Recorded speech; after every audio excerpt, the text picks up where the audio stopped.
Foi domingo nós fomos no samba no Bexiga, na Rua Major, na casa do Nicola. A meia-noite ao clock, saiu uma baita de uma briga. Era só pizza que voava, junto com as brajolas. Tá pra nascer um sambista engraçado como Adoniran Barbosa. E alguém capaz de cantar o Bexiga tão bem quanto ele. O Bexiga é uma beleza, vocês não sabem. Bexiga é o apelido que o povo deu pra Bela Vista, um bairro em São Paulo que já abrigou um quilombo e que hoje é um conhecido reduto italiano, a 5 ou 10 minutos de caminhada da Praça da Sé, no centro da cidade, que daqui a um ano e pouco vai receber 300 mil pessoas no inesquecível comício das Diretas Já. Diretas quatro, São Paulo! Na frente deles! Pra mostrar força! Eu conto essa história pra você diretamente de 1982, finalzinho do ano. O Adoniran, bem, ele já não tá mais entre nós. Quer dizer, a música dele continua por aí, solta, que nem passarinho. Mas o Adoniran morreu agora em novembro, aos 72 anos. O Bexiga ainda tá de luto. Porque apesar do Adoniran morar na Cidade Ademar, um bairro na Zona Sul, o Bexiga era uma espécie de alma mater dele, a praia do sambista. Você tinha que ver a baita festa que fizeram para Adoniran quando ele fez 70 anos, 2 anos atrás. Um pouco antes, ele tinha escolhido o bar da Carmela para gravar um especial de TV junto com a Elis Regina. A maior cantora do Brasil. Outra que acabou de nos deixar agora em janeiro. Não é porque o samba é meu não, mas você canta como eu quero, canta gostoso como eu quero. Você leva a sério as coisas, entendeu? Nota 11,5. Agora nós estamos na Bexiga, né? Vamos cantar o quê? Nós comeu, nós bebeu. Comi tanto, deu tristeza e sono. O Adoniran era tão querido que menos de 24 horas depois de morrer, o prefeito de São Paulo, um cara conservador que nem é ligado em samba, assinou um decreto dando o nome do Adoniran para uma rua, a antiga Travessa Brigadeiro Luiz Antônio. Adivinha em que bairro? A rua Adoniran Barbosa é uma viela no Bexiga, pequena e estreita, com pouco mais de 100 metros, espremida entre um dos viadutos da Radial Leste e a Avenida Brigadeiro Luiz Antônio. 2 vias de grande circulação, super movimentadas. Surpreendentemente, é uma ruazinha pacata, com uma fileira de sobrados geminados em cada calçada, sem trânsito nem barulho, mesmo na hora do rush. No número 21, um jovem advogado afrouxa o nó da gravata e aproveita o fim do expediente para trabalhar em silêncio. Ele se concentra. Passa das 6 e só se ouve o som da máquina de escrever e, de tempos em tempos, o isqueiro acendendo o cigarro. Telefone a essa hora. O advogado desiste do texto e atende. Pode ser importante. Alô, Luiz Eduardo? Isso. Seguinte, pintou um problema. Você pode dar um pulo aqui? Era o que ele mais temia. Caramba, será que fomos descobertos? Luiz Eduardo pula da cadeira, agarra o paletó e voa em direção a Perdizes. Apesar do trânsito, ele chega em menos de 10 minutos ao Instituto Sede Sapiência, um centro multidisciplinar que combina psicanálise, pedagogia e ação social e que foi fundado por uma freira na rua Ministro Godói, a 3 quadras da PUC, a Universidade Católica. São 4 pavimentos que cobrem quase metade do quarteirão. Luiz Eduardo vai entrando. Sobe as escadas, atravessa os corredores a passos largos e entra numa sala, sem qualquer placa de identificação na porta. Ali dentro, as paredes estão abarrotadas de estantes com pilhas e pilhas de papel. Ele cumprimenta o pessoal e vai direto ao ponto. Caímos? Então, se a gente não caiu ainda, tá para cair a qualquer momento. O advogado ouve atentamente o relato de que uma manobrista do prédio, que deveria ficar na garagem, tem perambulado com muita frequência pelo quarto andar. Ele observa, ronda a sala, faz perguntas. Sua postura é suspeita, dizem. E esse nem é o único problema. Chegou um vigilante noturno novo na rua, um cara que ninguém conhece. E os dois têm se encontrado. Ficam de prosa, trocam figurinha. Pode ser um agente infiltrado, o advogado ouve. Nosso protocolo recomenda sair daqui o quanto antes. Luiz Eduardo gela por dentro. Alisa o bigode, anda em círculos, dá uma volta pelo corredor e desce até a garagem. Retorna em seguida, convencido de que não há o que fazer, a não ser levantar o acampamento e bater em retirada. Faz 2 ou 3 telefonemas e dá início a uma operação silenciosa para deslocar em poucas horas toda a documentação de um projeto ultra secreto. São 9 horas da noite quando um caminhão de mudança encosta em frente aos SEDES. 2 rapazes uniformizados saltam do veículo e começam a encaixotar um volume absurdo de pastas e calhamaços de papel. É um corre-corre dos diabos na salinha do quarto andar. Um deles liga a televisão e aumenta o volume. A vizinhança tem ouvidos e qualquer deslize pode pôr tudo a perder.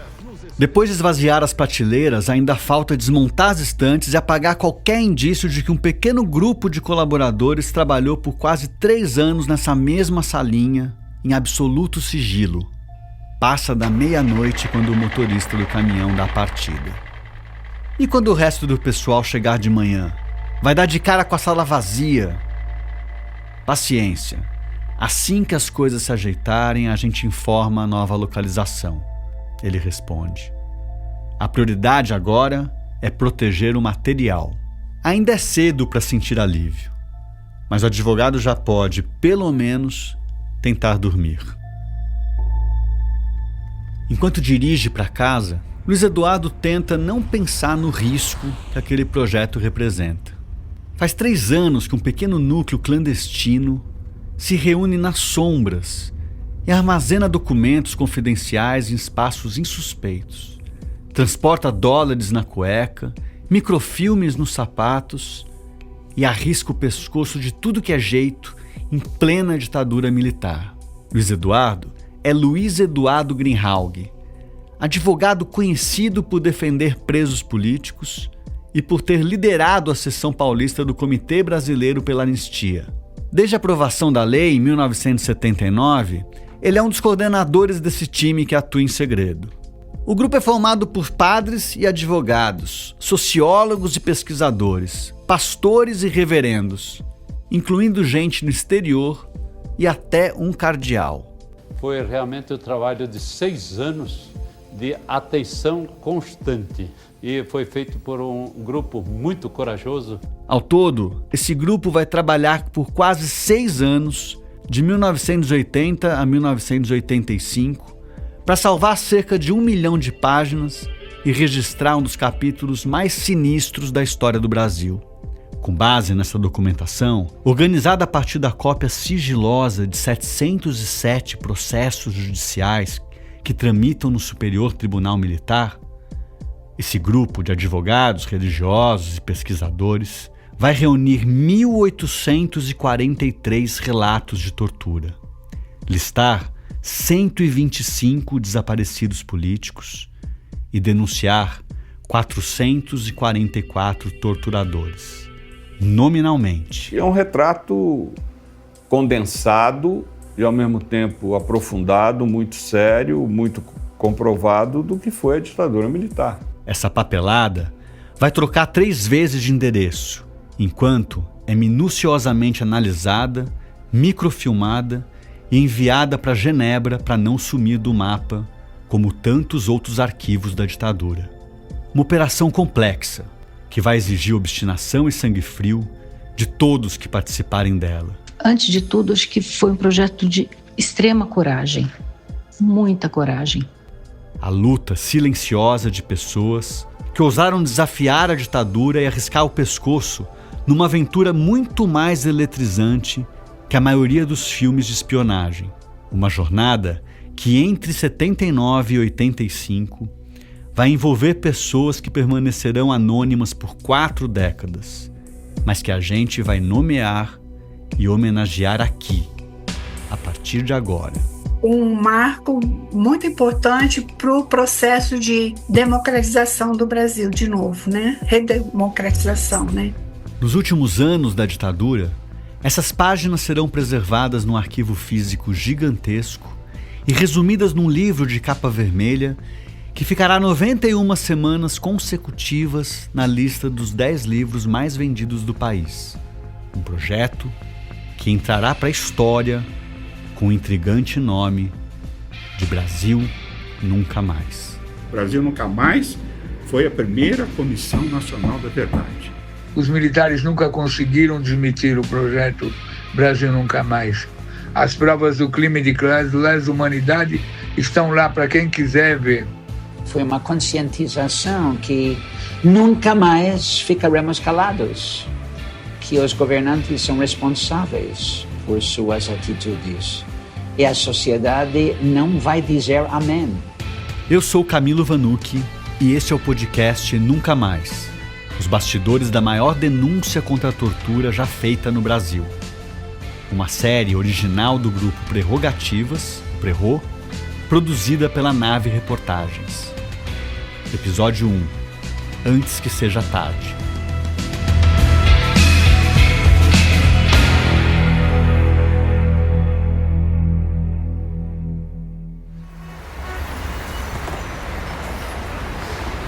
É hora do almoço no Bexiga, uma sexta-feira de junho. Estamos em 1979 e o presidente é João Figueiredo, o 5º general desde o golpe de 64. Tudo indica que a lei da anistia vai ser anunciada nos próximos meses. Na Avenida Brigadeiro Luiz Antônio, rodeada por mais de uma dezena de fóruns, varas e tribunais, advogados andam para cima e para baixo com suas valizes.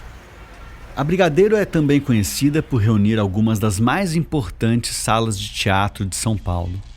Uma delas é o Teatro Paramount, cenário dos festivais da Record que chacoalharam a MPB na década passada. Lembra?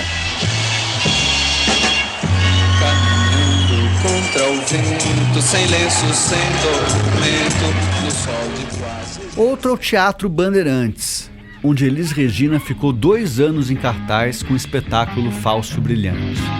Você não sente, não vê, mas eu não posso deixar de dizer, meu amigo, que uma nova mudança em breve vai acontecer.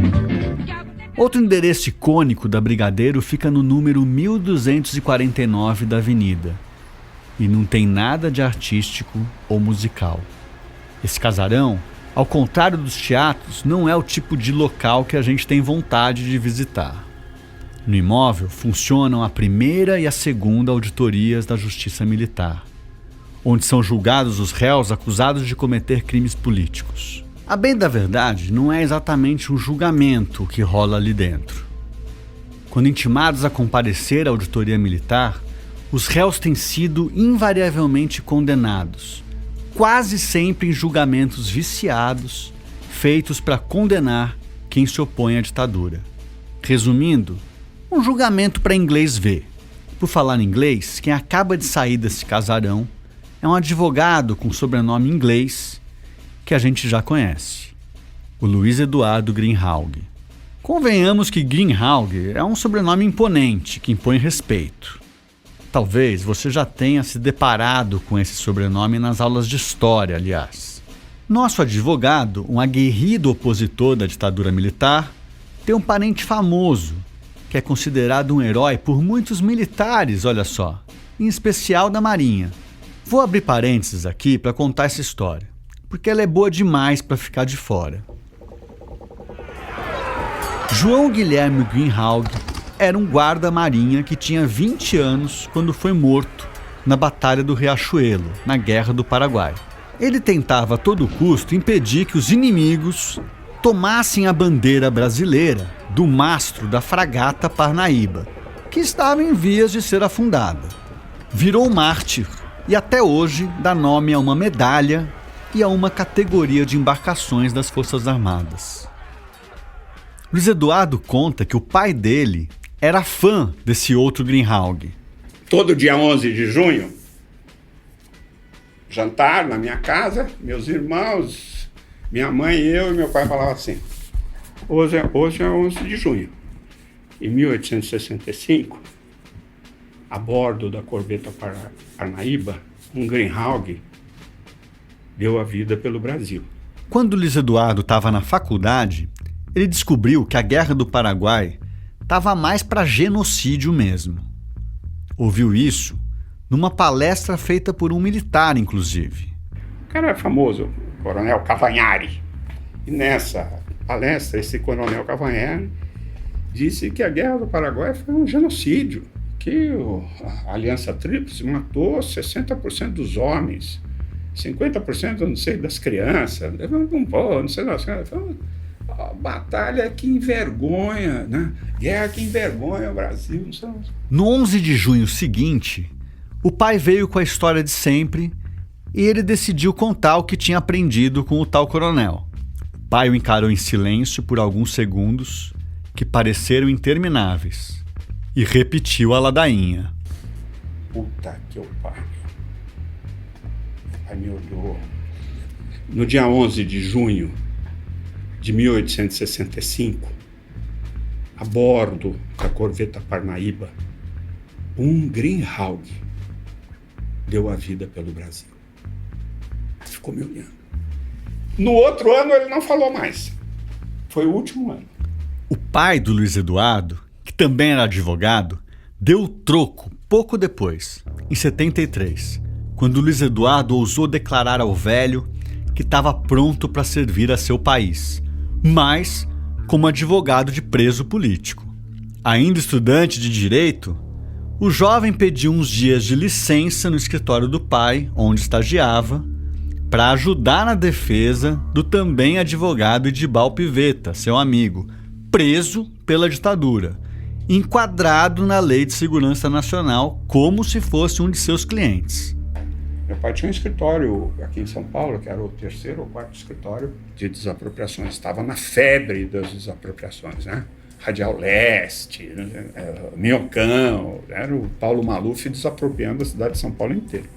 Paulo Maluf foi prefeito de São Paulo entre 70 e 71, depois governador, e logo mais ele vai se tornar o candidato da ditadura na primeira eleição de um presidente civil, no colégio eleitoral em outubro de 84. E aí, meu pai falou: você vai sair? Eu falei: não, quanto tempo você quer? Eu falei: não, 10, 15 dias, eu acho que o papai sai. Ficou 61 dias, meu pai me enchendo o saco. Vai. Aí eu voltei lá e falei: pai, eu vou... acho que eu achei meu caminho. Ele falou: seu caminho é aqui, rapaz. Construir um império. Tenho 5 filhos, só um vai ser advogado, é seu. Quando você se formar, eu saio, você entra. Coitado do meu pai. Eu falei: não, pai, eu tô indo. Tá. O Edibal Pivetta foi solto depois de passar 2 meses na cadeia. Àquela altura, o jovem Greenhalgh já tinha visitado tudo quanto era presídio de São Paulo, conhecido um monte de preso político e assumido mais meia dúzia de processos. Aí ele viu que eu não via, uma semana depois me chamou, falou: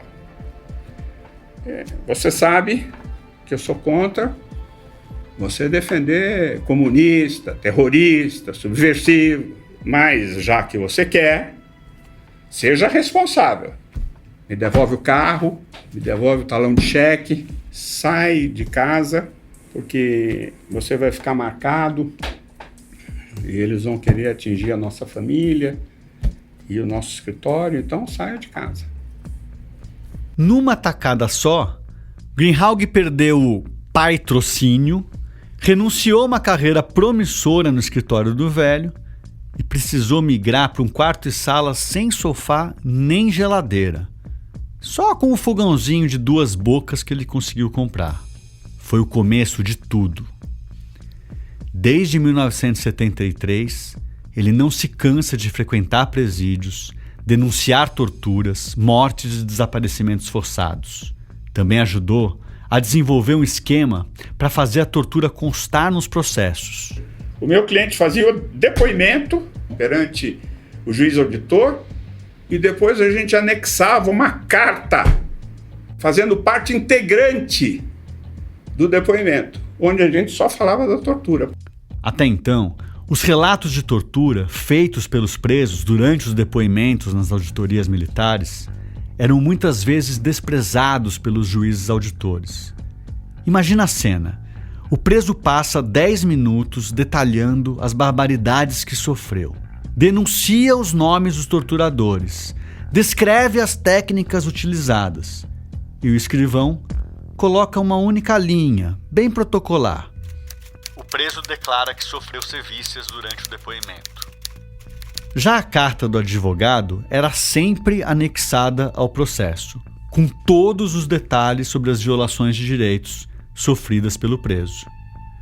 A ditadura tentava manter um verniz de legalidade, o que criava uma situação no mínimo controversa, se não embaraçosa para os juízes. Uma passada de pano monstruosa para a prática de tortura, que nunca chegou a ser legalizada no Brasil, nem na ditadura. Enfim, o Greenhalgh acabou se encontrando na defesa de presos políticos. Conseguiu mobiliar sua casa e agora, em 79, acaba de completar 6 anos longe das asas do pai. Recentemente, ele fundou a seção paulista do Comitê Brasileiro pela Anistia, o CBA, que ele mesmo dirige. E no ano que vem, ele vai defender um certo metalúrgico do ABC paulista que vai ser preso e ficar 30 dias no DOPS por liderar uma das maiores greves da história. O sindicato volta para assumir a greve que nós começamos no dia 13.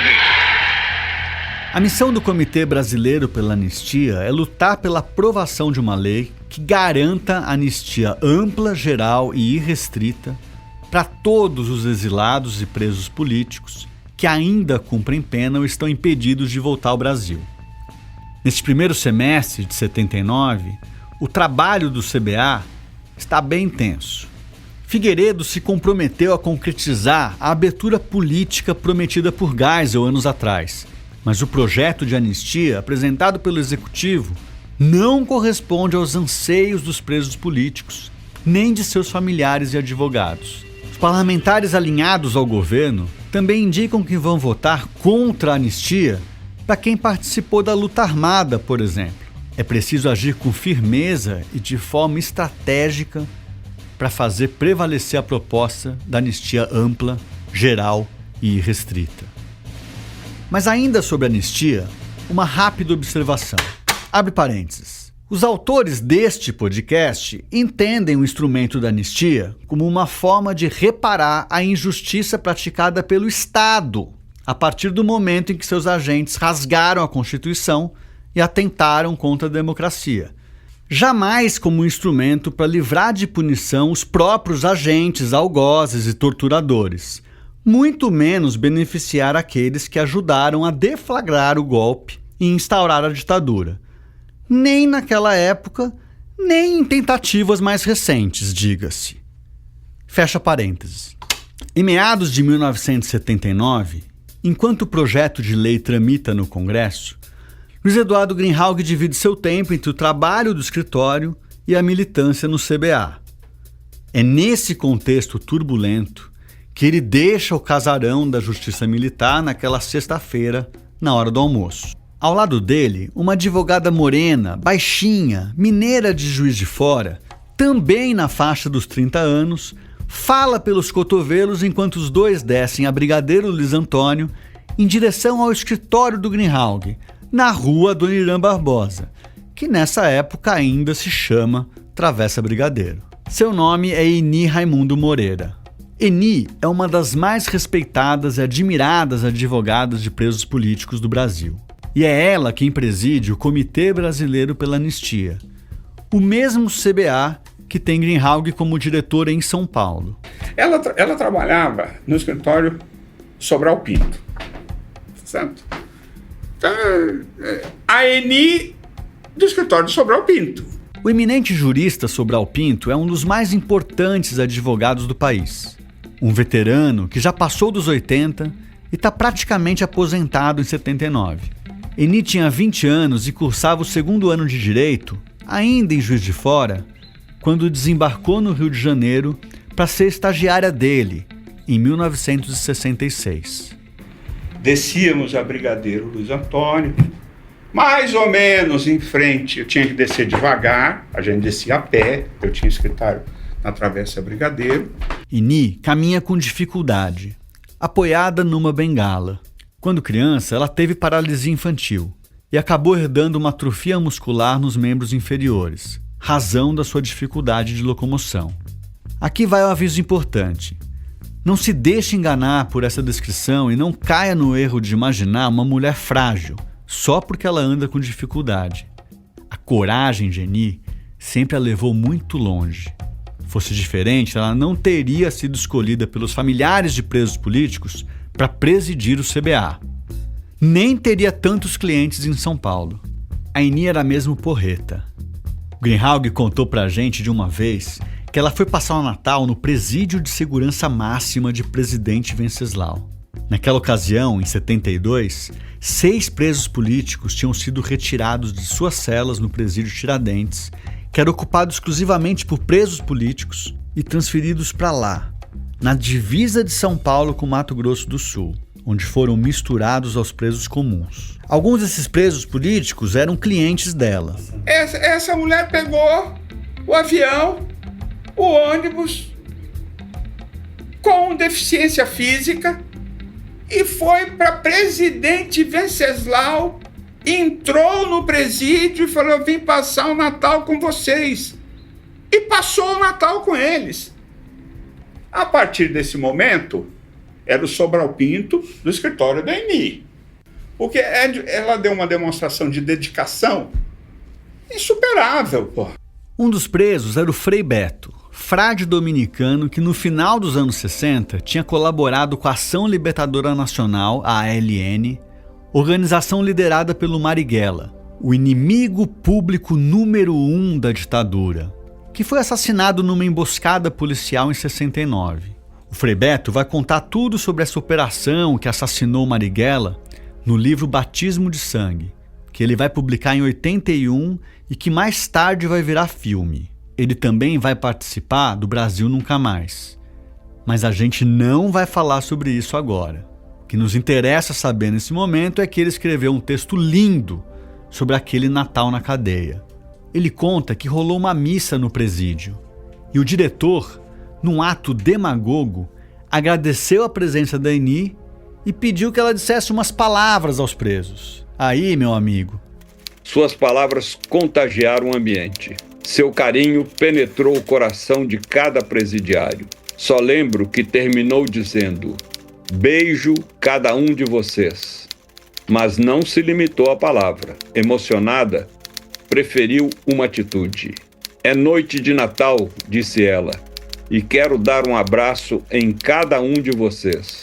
Abandonou o microfone e veio em direção aos bancos onde estávamos. Desceu do palanque altar e durante 2 horas, sob um silêncio clamoroso, enquanto a banda de presidiários tocava as peças finais, ela caminhou lentamente entre aqueles homens uniformizados, enfileirados nos bancos, e abraçou e beijou cada um daqueles 400 homens, a maioria há anos sem receber o carinho ou toque de uma mulher. Choravam convulsivamente, corações de pedra transmutavam-se em corações de carne, como reza a Bíblia. Muitos companheiros não suportaram a ternura que extravasava daquele gesto. Um deles disse a ela: é a primeira advogada que vejo advogar com amor.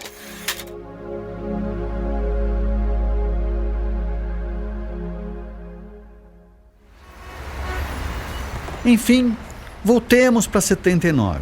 Ini e Greenhalgh descem juntos a Avenida Brigadeiro Luiz Antônio. Eu vinha conversando com a Ini, tinha que vir a pé, que ela andava devagar. A Ini desce a rua devagar, amparada em sua bengala. Mas não há mesmo motivo para pressa. Ela precisa tratar de um assunto sigiloso com o colega. E cá entre nós, não consegue esconder a preocupação. Mas deixa o Luiz Eduardo contar essa parte, coisa que ele sabe fazer muito melhor do que eu. E ela então começou a conversar comigo. Vai chegar o momento da anistia, A gente vai conquistar a anistia, eles vão incinerar os processos. O doutor Sobral Pinto falou para mim o que foi que se fez no final da ditadura Vargas. Incineraram todos os processos. Isso vai acontecer de novo. Nós precisávamos evitar isso, fazer alguma coisa que pudesse preservar esses processos. Eni temia que se perdessem todos os documentos que pudessem constituir provas da ação truculenta do Estado, das execuções, das torturas praticadas desde 64. O Brasil Nunca Mais surgiu a partir de uma fala do Dr. Sobral revelando que os processos do Tribunal de Segurança da ditadura Vargas no Estado Novo, as cópias dos processos ou os processos originais não existiam, nem no Tribunal Militar, nem no Arquivo Público. Essa voz, você já deve ter adivinhado, é da Eni. Infelizmente, ela não está mais viva para ser entrevistada em 2025. Essa gravação foi feita em 2005 para o documentário Coratio, que também conta a história do Brasil Nunca Mais e foi cedida para a gente pela Ana Castro, a diretora do filme. De tanto ouvir o Dr. Sobral falar isso e dizer que as únicas cópias dos processos do Tribunal de Segurança eram o processo do Luiz Carlos Prestes e do Harry Berger, porque ele, Sobral, tinha sido o defensor desses dois, acabou inoculando em mim o desejo de salvar o arquivo da Justiça Militar no pós-golpe de 64. É basicamente esse mesmo texto que ela repete para o Guinhaug no caminho entre a auditoria militar e o escritório do colega. Aí eu falei para ela, Ani, tem que ter um projeto, tem que ter, isso custa caro, tem que ter um financiamento, nós temos que ter, gente, a lista dos processos é muito difícil isso, tem que fazer pesquisa em diário oficial. Ela falou, mas a gente precisa. 2 meses depois daquela primeira conversa, os dois voltam a se encontrar. Ela volta de novo ao assunto. Meu bem, aquele jeito dela. Meu bem, você pensou naquilo? Aquilo que ele... Não, como é que não vai fazer? Eles vão incinerar. Ela estava siderada pela incineração. A preocupação da advogada faz todo sentido. Episódios de incineração de documentos produzidos pela repressão durante a ditadura militar serão uma constante anos depois daquela conversa, logo nos primeiros anos da redemocratização. Em 1992, por exemplo, o governo federal vai determinar que os arquivos do Departamento de Ordem Política e Social, o DOPS, sejam disponibilizados para acesso público. No ano seguinte, o ministro da Justiça do governo Itamar Franco vai solicitar às unidades das Forças Armadas que elaborem relatórios e enviem todos os documentos a Brasília. A orientação, apoiada publicamente pelo então ministro do Exército, general Zenildo Zoroastro, vai deixar muitos coronéis, majores, almirantes e capitães desesperados. Eles vão saber que uma consulta àquela papelada será o suficiente para produzir provas contra eles mesmos. Como explicar, por exemplo, a existência de prontuários com os nomes completos e as fotografias do preso, de dezenas de pessoas que nunca mais voltaram para suas casas e que agora acompanham as listas de pessoas desaparecidas? Seria fogo no parquinho. Mais do que isso, seria explodir o parquinho com uma bomba atômica. Muitos desses oficiais não hesitarão em desobedecer à ordem superior e encontrar, eles mesmos, uma forma de desaparecer com caixas e caixas de documentos nos anos 90 e 2000. Na semana em que o governo discutiu a abertura dos documentos oficiais referentes ao período do regime militar, o Fantástico faz uma descoberta alarmante. Documentos classificados como secretos e confidenciais, papéis de grande importância para a história brasileira, aparecem queimados na base aérea de Salvador. E não foi só na Bahia que muita coisa virou cinza na primeira década após a redemocratização. Pelo menos outras 2 operações semelhantes foram deflagradas no mesmo período. Uma em Minas Gerais e outra no Rio Grande do Sul. Isso quando os torturadores simplesmente não enchiam um par de caixas de papelão e as levavam para casa. Também uma forma de manter seu conteúdo a salvo da curiosidade alheia. Aí, de fato, veio a anistia. A anistia é o reencontro da nação consigo mesma. 8 anos fora do Brasil, sem ver todas essas caras, todos esses amigos. Esperar que chegando aqui com tanto abraço, de gente que eu nunca pensei ver mais. Com a assinatura da Lei da Anistia, em 28 de agosto de 79, o Superior Tribunal Militar, em Brasília, liberou o acesso dos advogados aos processos dos réus enquadrados na Lei de Segurança Nacional. Afinal, eles precisavam conferir a documentação dos clientes para elaborar os pedidos de anistia. Os advogados têm 24 horas para consultar o processo e devolvê-lo à biblioteca do STM. Guarda esse detalhe que ele vai ser importante. 24 horas para pegar, consultar e devolver os processos, às vezes com mais de 10 volumes, para a Justiça Militar. Era agora ou nunca o momento de botar em prática o plano da ENI. E para isso, ela vai precisar de um time de advogados dispostos a retirar os processos no STM e ir copiando, um por um. Pelo menos os principais processos. O processão da LN, o processo da guerrilha do Araguaia, processos símbolos. A questão do Marighella, a questão do Lamarca, os dominicanos. Eu me lembro dela ainda falando os processos que ela achava que a gente devia fazer. Papo vai, papo vem, ENI fica de fazer contatos no Rio de Janeiro e Greenhalgh em São Paulo. 2 conversas em especial vão definir os rumos do projeto. Ainda em 79, ENI aproveita um dos muitos convites que ela recebe para dar conferências e entrevistas coletivas na Europa sobre a luta pela anistia no Brasil e decide visitar Genebra para apresentar sua ideia para o reverendo Charles Harper, que dirige o Programa de Direitos Humanos para a América Latina do Conselho Mundial de Igrejas, o CMI. Harper, mais conhecido como Chuck, é um missionário presbiteriano que nasceu e passou a infância no Brasil, filho de pais norte-americanos.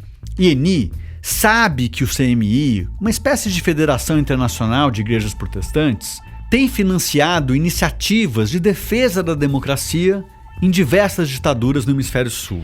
Quando eu cheguei em Genebra, eu fui procurar o Charles Harper, a quem eu também já estava indicada, ele já sabia que eu o procuraria, e ele ficou encantado com a ideia e me pediu que, voltando ao Brasil, que eu fizesse um projeto numa linguagem metafórica e que buscasse o aval do Dom Paulo Evaristo Arnes e do reverendo Jaime Wright. Feito isso, ele obteria o consentimento do presidente do Conselho Mundial de Igrejas, que na época era o Philip Potter. O Greenhalgh, por sua vez, a pedido da ENI, vai conversar com o cardeal de São Paulo, o Dom Paulo Evaristo Arnes. Dom Paulo, assim, tem uma possibilidade de tirar xerox dos principais processos, não deixar esse assunto ser incinerado, nem eles destruíram os processos. A ENI está vendo isso no Rio de Janeiro. Eu fiquei de ver aqui, estou vendo com o senhor. Aí o Dom Paulo falou para mim: você já falou com o Jaime Wright? Falei: não falei, estou falando com o senhor. Né? Fala com o Jaime, porque esse assunto vai precisar de financiamento. E o Jaime é do Conselho Mundial de Igrejas. Talvez o Conselho Mundial de Igrejas possa financiar um projeto desse tipo. Eu falei: tá bom. Você já viu uma criança pedir autorização para o pai e o pai mandar falar com a mãe, aí ele vai perguntar para a mãe e a mãe diz para conversar com o pai. Foi mais ou menos isso que aconteceu no último trimestre de 79. Charles Harper, o Chuck, se entusiasmou com o plano da ENI e a orientou a consultar tanto Dom Paulo quanto o reverendo Jaime Wright. E o Dom Paulo vibrou com a proposta apresentada por Greenhalgh e recomendou acionar o CMI e o Jaime Wright. Guarda esse nome que a gente já vai contar quem é ele. O que a nossa apuração não conseguiu cravar com firmeza foi a ordem das conversas. Qual delas aconteceu primeiro? Se a da ENI com o reverendo ou a do Greenhalgh com o cardeal? O fato é que ambas as reações foram muito positivas e alinhadas. Se havia um consenso em torno desse projeto, gestado em absoluto sigilo, era que nem Dom Paulo, nem Jaime Wright poderiam ficar de fora. Os dois haviam trabalhado juntos outras vezes. Eu contei um pouco da atuação do Dom Paulo na série em podcast Eu Só Disse Meu Nome, que a Nave Reportagens e o Instituto Vladimir Herzog publicaram em 2024. Se você ainda não escutou, termina esse aqui e vai lá escutar. Desde o dia em que assumiu o posto de arcebispo de São Paulo, em 1970, Dom Paulo marcou posição em favor dos pobres, dos excluídos e dos que são vítimas de opressão. Quem não gostava dele dizia que ele fazia política. Por política eu entendo sempre a luta pelo bem comum. Ser a luta pelo pobre, pelo injustiçado, por aquele que não tem recursos para ir sozinho na vida e que precisa de um reforço. Logo se dispôs a travar uma verdadeira cruzada na defesa dos presos políticos, na luta contra o tratamento desumano destinado a eles e na atenção às famílias dos perseguidos. Com o ato institucional número 5, começou sobretudo a tortura sistemática. Né? Quando eu percebi isso, eu imediatamente pensei, tem que ajudar as famílias que estão sofrendo. Em mais de uma ocasião, Dom Paulo denunciou episódios de tortura e enfrentou aqueles que estavam no topo da cadeia de comando da repressão. Aproveitava da sua posição privilegiada na igreja para lutar pelos direitos humanos. No período mais duro da ditadura, depois do AI-5 em 68, Dom Paulo ousou fundar a Comissão Justiça e Paz da Arquidiocese de São Paulo, a fim de amparar e orientar familiares de presos, mortos e desaparecidos. Em seguida, estimulou a criação da Comissão Arquidiocesana de Direitos Humanos e do Centro Santo Dias de Direitos Humanos da Arquidiocese, com sólida atuação nas periferias. E ainda denunciou as mentiras por trás das versões oficiais divulgadas após os assassinatos de Alexandre Vanucchi Leme, Vladimir Herzog e Manuel Fiel Filho, todos eles torturados até a morte no DOI-CODE de São Paulo. Eu ia às vezes 3 vezes por semana para o quartel, levando o nome e dizendo, olha, vocês estão torturando tal.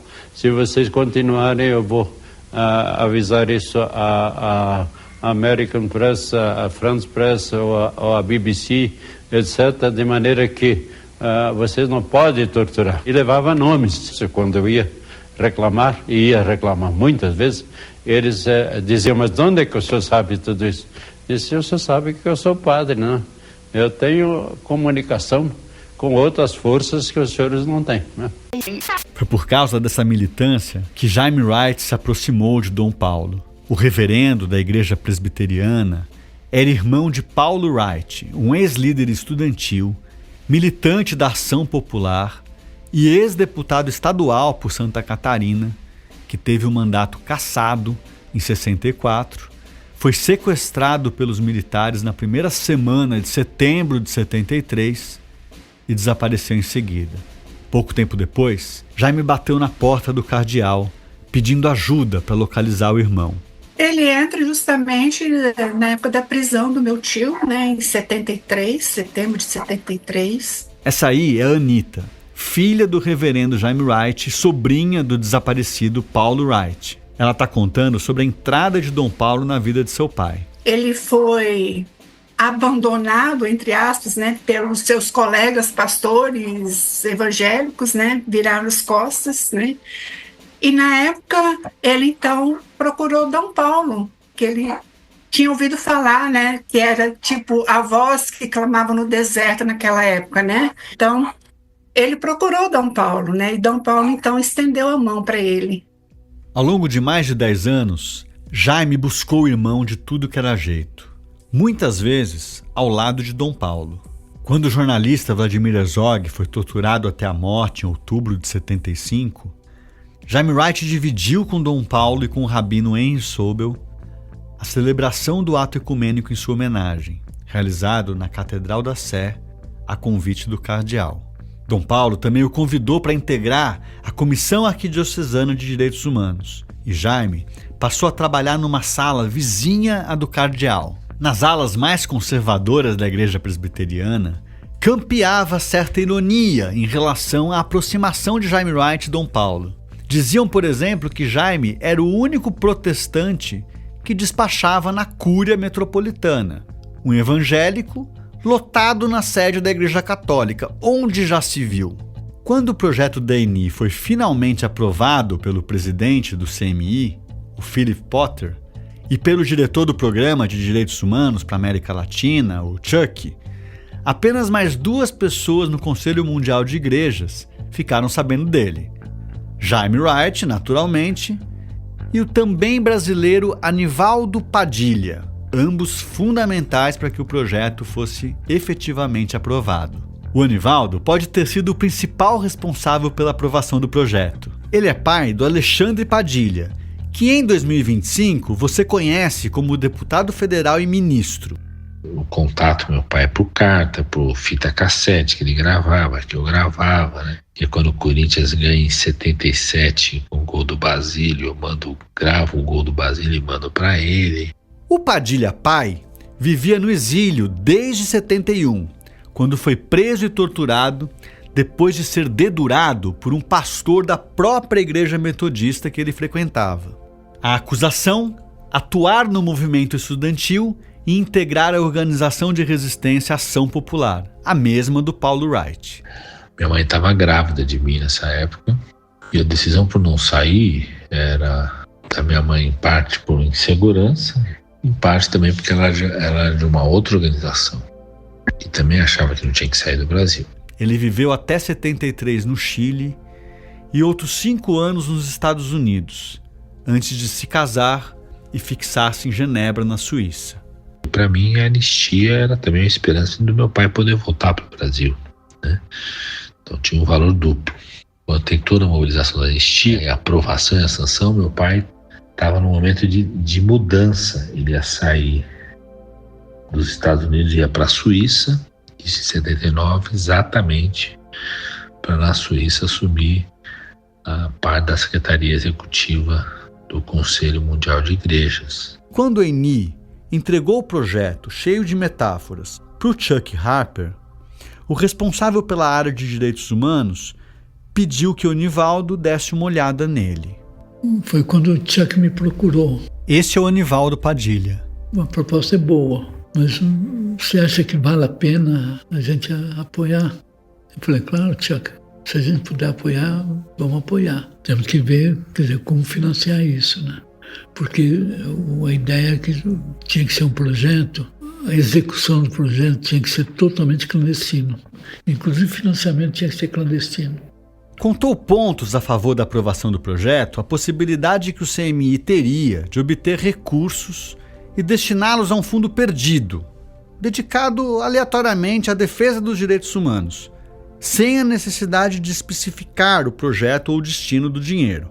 Foi o que aconteceu com o projeto Brasil Nunca Mais, que jamais viria a constar de nenhuma planilha ou publicação oficial da entidade. Esse apoio das igrejas protestantes da Europa teria de ser aportado em parcelas bimestrais, às vezes trimestrais, e necessariamente em dinheiro vivo, em espécie, trazido ao Brasil de tempos em tempos pelos próprios religiosos. Seja como for, a resposta é positiva. É chegada a hora de avisar a ENI, o Jaime, o Dom Paulo e o Greenhalgh de que a Operação Xerox já pode ser iniciada. Foi assim que na antessala da década de 80 começou a operar um audacioso esquema de captura e cópia de processos judiciais a serem armazenados em São Paulo.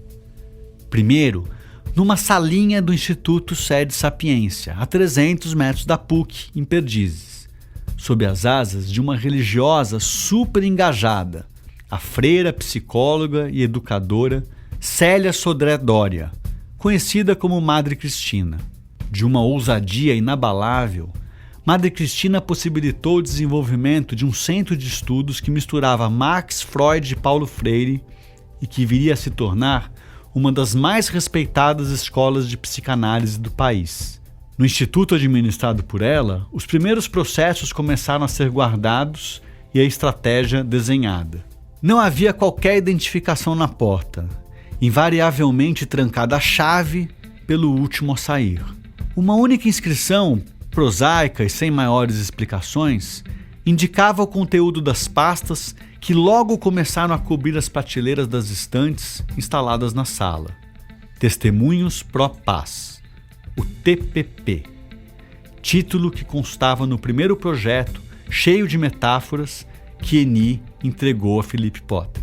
A roda começava a girar em alta intensidade quando membros da equipe entenderam que um funcionário do prédio tinha adotado o suspeitíssimo hábito de deixar seu local de trabalho na garagem para bisbilhotar os outros andares do prédio. A salinha do TPP estava vulnerável. Havia chegado a hora de bater em retirada. Desta vez, eles iam precisar de um lugar ainda maior e mais seguro. Pastas e calhamaços de papel não paravam de chegar. Centenas de milhares de folhas tamanho ofício ainda teriam de passar por um esquema industrial de produção. Uma linha de montagem que incluía ler, analisar, preencher questionários, microfilmar e catalogar todo o material. Tudo em sigilo. O que não faltava era trabalho.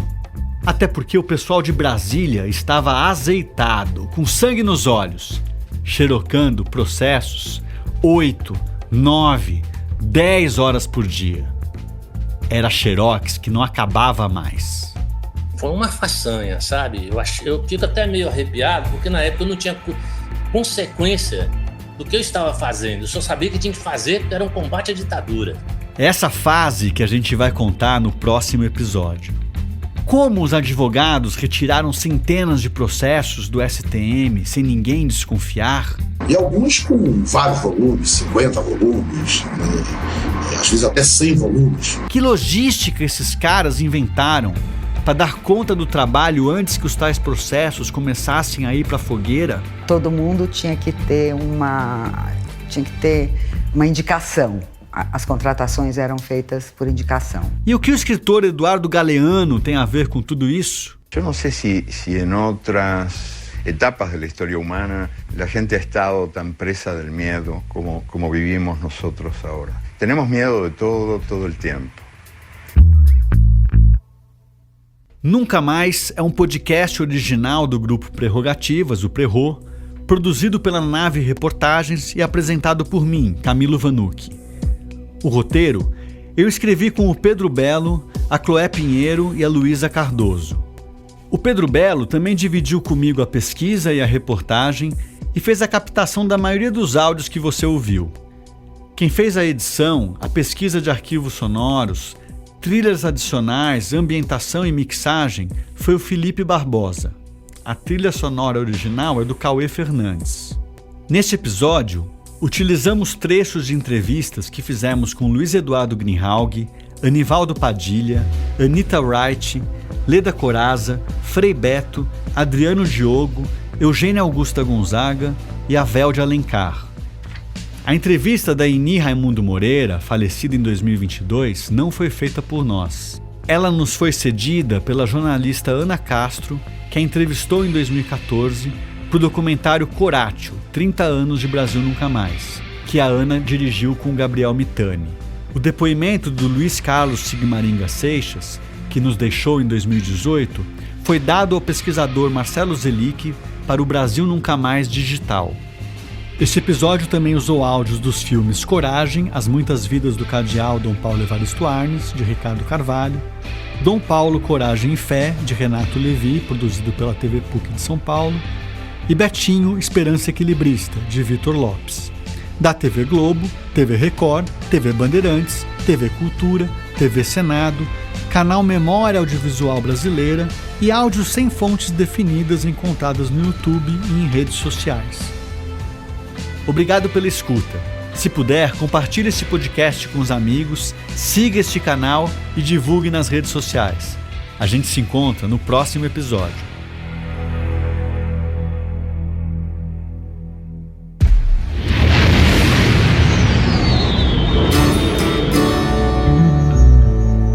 Nave Reportagens.